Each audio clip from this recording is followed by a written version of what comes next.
사도행전은요, 이 사도행전은 누가 행전이라고도 하고 또 복음행전이라고도 하고 아주 별명이 많습니다. 또 사명행전이라고도 말할 수 있습니다. 사명행전. 그 이유는 바로 이 사도행전에 등장하는 사명자들이 능력 있게 사역하는 모습이 많이 나오기 때문입니다. 자, 그렇다면 이들이 어떻게 그렇게 사역할 수 있었던 이유가 뭐냐? 그것은 바로 하나님이 그들에게 사명만 주시는 것이 아니라 그 사명을 감당할 수 있는 능력도 함께 주시기 때문입니다. 그래서 하나님은 이 세대를 살아가는 저와 여러분들에게도 사명을 주셨고 그 사명을 힘있게 감당하도록 능력을 공급해 주십니다. 누가는 근데 왜 아멘은 안 해요? 주신다는데 싫어요? 뜰뜰한가 보네. 네, 아멘은 큰 소리로 하세요. 제가 보니까 우리 수요기도회를 우리만 드리는 게 아니더라고. 우리 교회 영상으로 부안에서도 드리고 심지어는 제주도에서 드리고 똑같은 시간에 아셨죠? 크게 하세요. 제주도에서 지금 아멘 크게 했을 텐데 지금 부안에서 그러고. 자, 아무튼 사명을 힘있게 감당하도록 능력을 공급해 주십니다. 자, 누가는 바울의 2차 전도 여행인 마게도냐 아가야 지역 전도 이야기를 통해서 복음이 유대인과 로마인, 유대인과 헬라인의 경계를 뛰어넘어서 온 모든 민족을 구원하는 진리로 퍼져나가게 되었다는 사실을 증언했어요. 이제 누가는요, 에베소를 중심으로 한 이 3차 전도 여행 이야기를 통해서 바울의 3차 전도 여행 이야기를 통해서 복음이 한 사회를 어떻게 변화시킬 수 있는지를 설명하고 있습니다. 복음이 이 한 사회를 어떻게 변화시키고 있는지. 그래서 바울은 에베소에 2년이나 머물면서 이제 열정을 쏟아서 사역을 합니다. 오늘 우리에게 주신 본문 말씀에서 우리는 이제 이 믿음의 다음 단계로 나아가기 위한 중요한 태도를 배울 수 있는데요. 그렇다면 어떻게 해야 믿음의 다음 단계로 뛰어넘을 수 있을까? 먼저 우리 주님은 누가를 통해서 기대를 넘어 성취로 나아가라고 말씀하세요. 자, 본문 말씀 1절에서 7절인데요. 다시 한번 다 같이 받들어 읽겠습니다. 1절에서 7절 시작. 아볼로가 고린도에 있을 때에 바울이 지방으로 다녀 에베소에 와서 어떤 제자들을 만나 이르되 너희가 믿을 때에 성령을 받았느냐 이르되 아니라 우리는 성령이 계심도 듣지 못하였노라. 바울이 이르면 그러면 너희가 무슨 세례를 받았느냐 대답하되 요한의 세례니라. 바울이 이르되 요한이 회개의 세례를 베풀며 백성에게 말하되 내 뒤에 오시는 이를 믿으라 하였으니 이는 곧 예수라 하거늘 그들이 듣고 주 예수의 이름으로 세례를 받으니 바울이 그들에게 만수함에 성령이 그들에게 임하심으로 방언도 하고 예언도 하니 모두 12사람쯤 되니라. 아멘. 믿음의 다음 단계로 뛰어넘으려면 기대를 넘어서 성취로 나아가야 된다 말씀이에요. 그러니까 아볼로가 고린도에서 사역하고 있을 때에 남부 갈라디아 지역을 방문했던 바울은 이제 위쪽으로 이동해서 에베소에 도착합니다. 본문 말씀 1절에 기록된 대로 바울은 에베소에서 어떤 제자들을 만나요. 바울은 그들에게 먼저 성령을 받았느냐 이렇게 물어보죠. 왜냐하면 예수 그리스도의 증인이 되기 위해서는요, 반드시 성령을 받아야 하기 때문에 성령이 예수 그리스도를 나의 구세주인 것을 믿게 하거든요. 성령께서. 그래서 성령이 예수님을 증언하시는 분이기 때문에 그래요. 성령을 받지 않으면 어느 누구도 예수님을 주로 고백할 수 없기 때문입니다. 그래서 본문 말씀 2절에 기록된 대로 에베소의 제자들은 우리는요 성령의 계심도 성령의 계심도 또 듣지 못했다. 성령이 뭐라는 거예요? 성령이 도대체 성령이 뭐예요? 이렇게 반문하는 거죠. 그래서 이들은 세례 요한에게 세례를 받았고 가르침을 들었던 자들입니다. 그러니까 본문 말씀에서 뭐라고 해요? 이들을 뭐라고 해요? 제자라고 부르잖아요. 그러니까 제자라고 불린 것을 볼 때 이들은 하나님의 말씀을 열심히 배우고 또 세례 요한처럼 경건하게 살기를 힘썼던 사람이었음이 분명해요. 하나님 말씀 열심히 배우고 경건하게 살기를 힘썼던 사람들이에요. 그런데 예수님에 대해서는 깊이 알지 못했고 성령님의 존재는 아예 모르고 있었다는 거죠. 다시 말해서 이들은 아볼로도 성령을 몰랐잖아요. 그래서 브리스길라와 아굴라 부부가 잘 가르쳐서 성령이 임하게 했잖아요. 그래서 이 아볼로처럼 성령 세례뿐만 아니라 성령의 존재 자체도 모르는 상태였다. 세례 요한의 제자라고 했는데 바울은 이들에게 그러면 당신들은 무슨 세례를 받았느냐라고 질문함으로써 이 세례와 성령 사이에 서로 연결되어 있음을 암시하고 있어요. 무슨 세례? 자, 그래서 이들이 받았다고 말한 요한의 세례는요, 지금 교회에서 거행되는 세례와는 다른 것이었습니다. 그러니까 요한의 세례는 장차 오실 예수님을 바라보는 어떤 그 기대의 성격을 띤 하나의 의식 수준이었어요. 예수님 메시아가 오실 것을 기대하는 그런 차원의 세례였어요. 그래서 바울은 그들에게 세례 요한이 전했던 성령과 불로 세례를 베푸시는 분이 누구다? 예수님이라는 것을 전한 거예요. 성령과 불로 세례를 베푸시는 분이 예수님이다. 세례 요한, 당신들의 스승인 세례 요한이 말한 게 누구다? 바로 예수님이다라는 거예요. 예수님이다.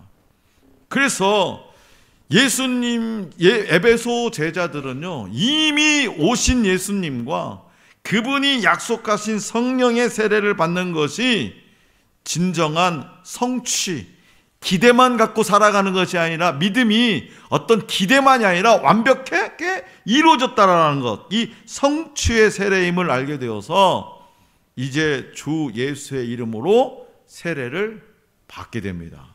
그러자 성령께서 임하셔서 오순절 때처럼 그들은 방언과 예언을 하게 됩니다.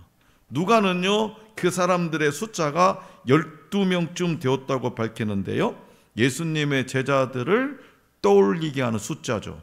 이는 예수님이 세례 요한의 제자들을 대상으로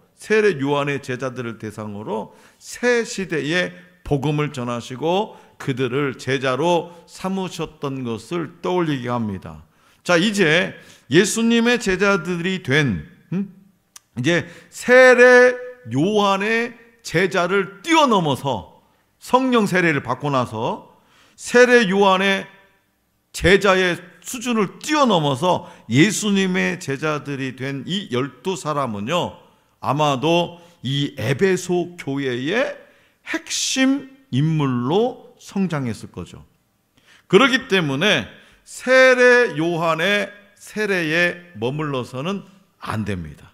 그는 장차 오실 예수님의 길을 예비한 자일 뿐이지 그리스도는 아니죠.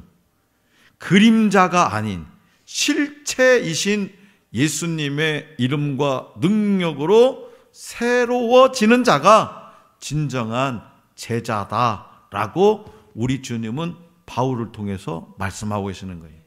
그래서 우리가 기독교적인 어떤 소망과 기대를 가지고 있다고 해서 다 크리스찬이 아니라는 거예요. 기독교적인 소망과 기대가 보여. 내가 죽으면 나 천국 간대. 이런 거 소망과 기대죠. 근데 거기서만 머물러 있으면 안 된다는 거죠.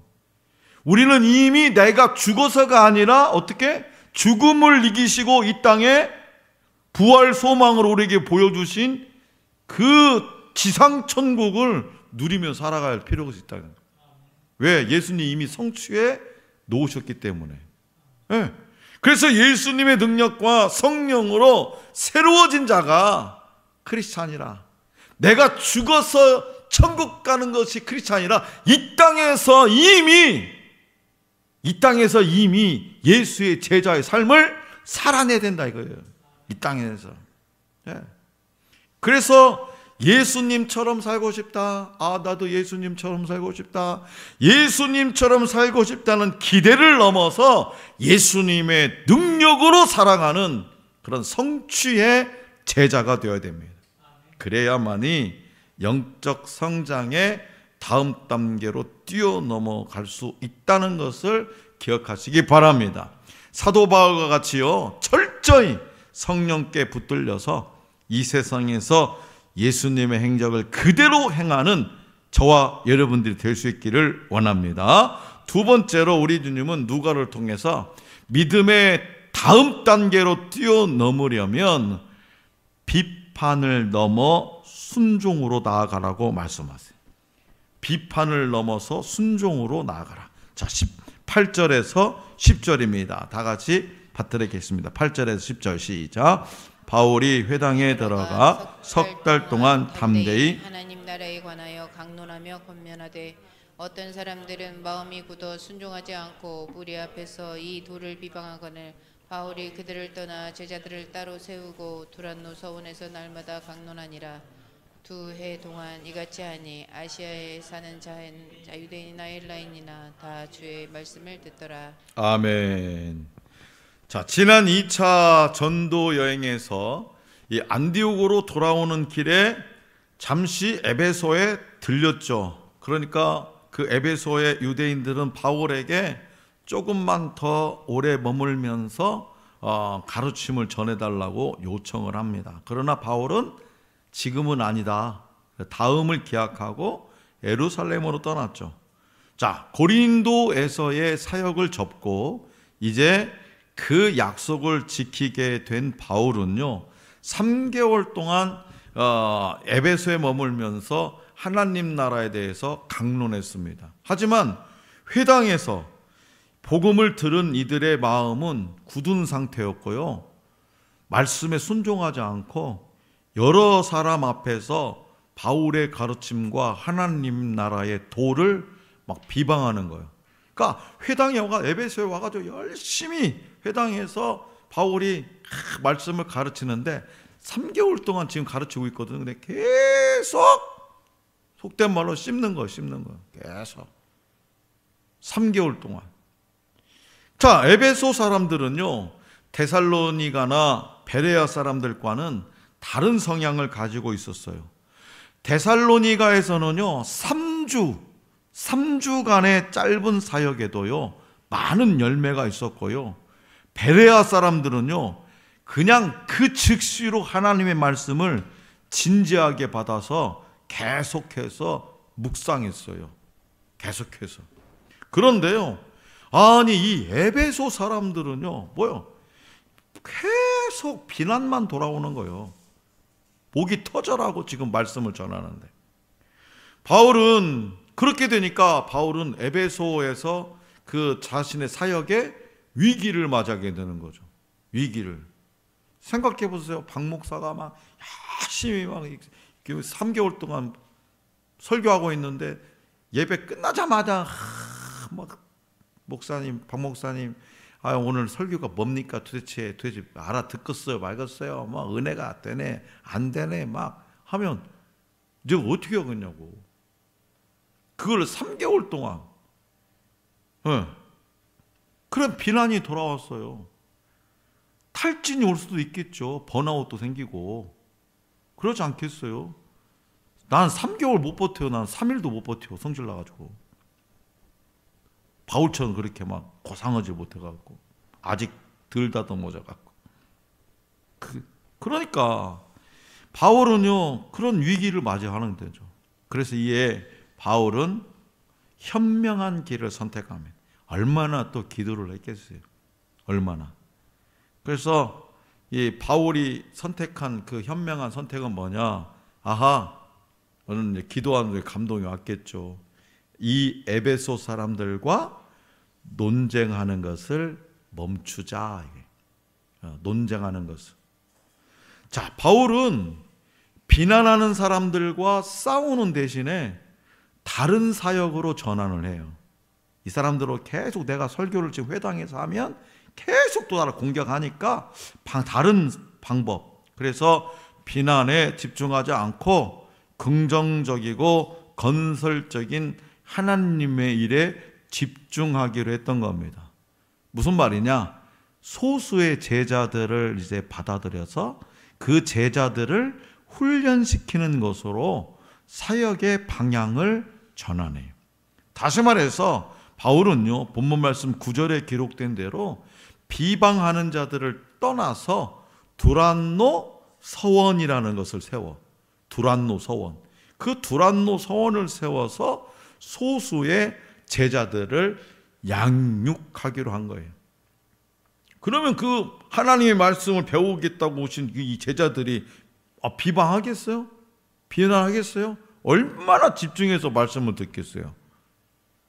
자, 오늘 저와 여러분들 역시 비난받을 때 있죠. 비난받을 때 있죠. 막 너는 뭐 아직도 교회 다니냐? 뭐 이럴 수 있죠. 뭐 아직도 교회 다니냐? 별 얘기 있죠. 별 얘기 다. 그런데요, 그런 비난을 받을 때 이 사도 바울처럼 이렇게 대처하는 것이 좋습니다.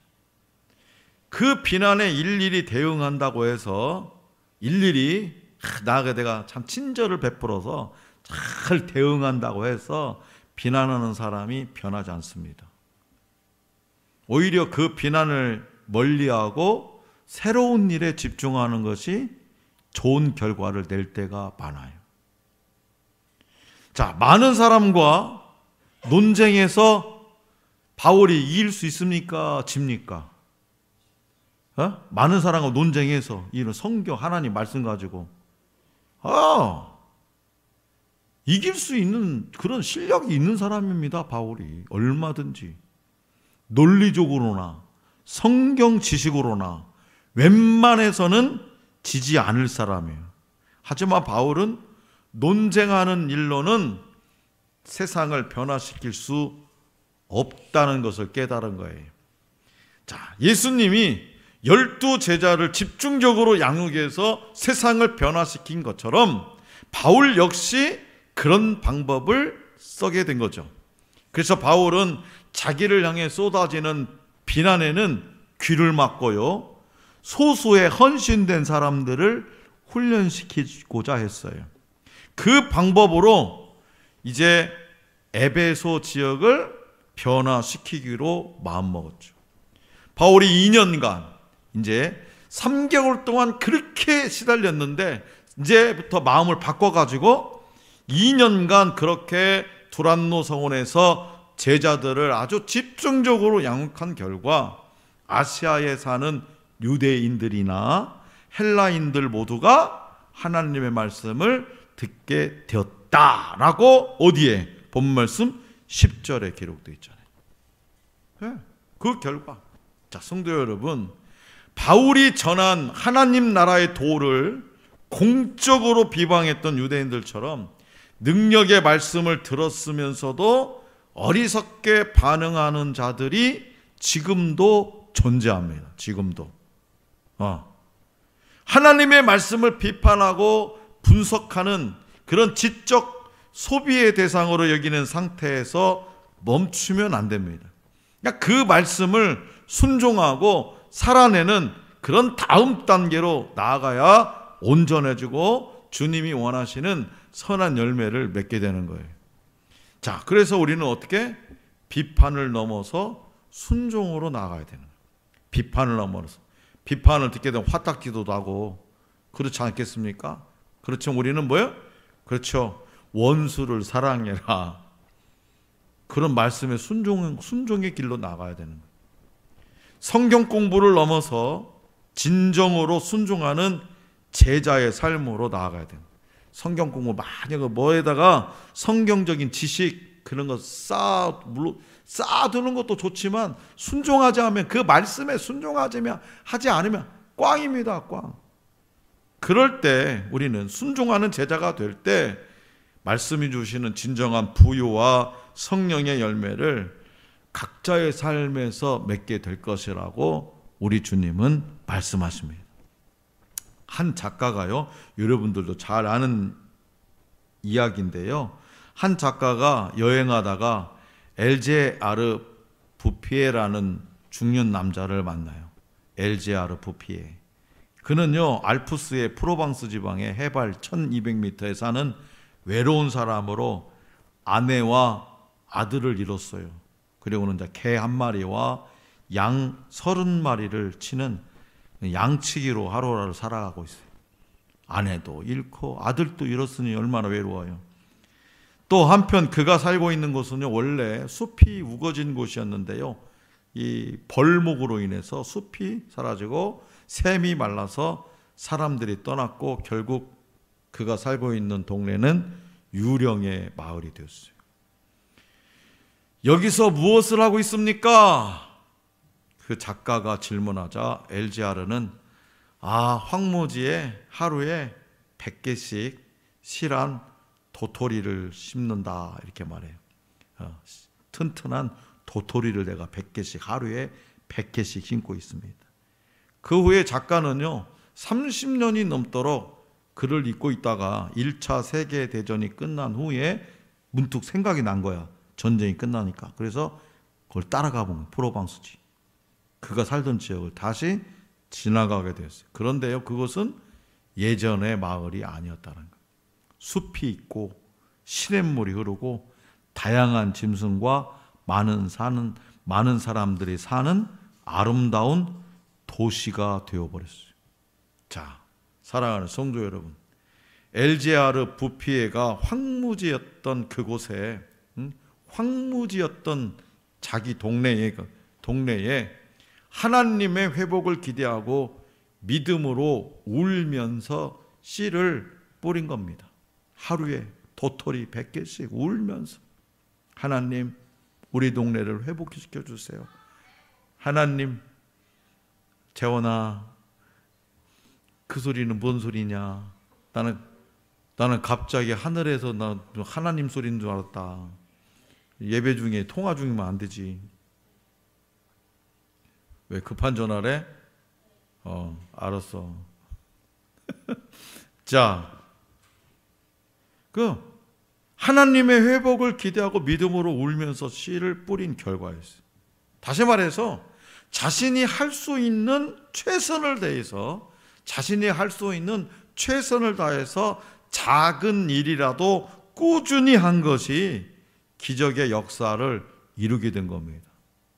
마찬가지로 오늘 저와 여러분들도요, 하나님의 말씀을 믿고 기도하며 작은 것이라도 하나씩 실천해 나갈 때에 우리는 크고 놀라운 일을 보게 됩니다. 우리는 이번에 10주 동안 그러한 일들을 점점 해왔잖아요. 또 복음을 들을 수 있는 현장에서 그리스도의 제자라고 불리는 인생은 참으로 복이 됩니다. 저와 여러분들이 그리스도의 제자라고. 그러나 초보적인 단계에 머물러서 그랬으면 좋겠다. 나는 예수님의 제자로 이 땅에서 살았으면 좋겠다라고 말하는 그런 기대의 수준에 멈추어서는 안 되는 거예요. 성령으로 새롭게 되는 성취로 나아가서 말씀에 대한 비판이 아닌 순종의 자리를 지킬 때 우리는 이전과는 다른 천국 백성의 삶을 지금 이곳에서도 누릴 수 있게 됩니다. 그러므로 오늘 뿌리는 씨앗이 앞으로 어떻게 열매 맺을지를 믿음의 눈으로 바라보면서 낙심하지 말고 하나씩 하나씩 실천해 나갈 수 있기를 원합니다.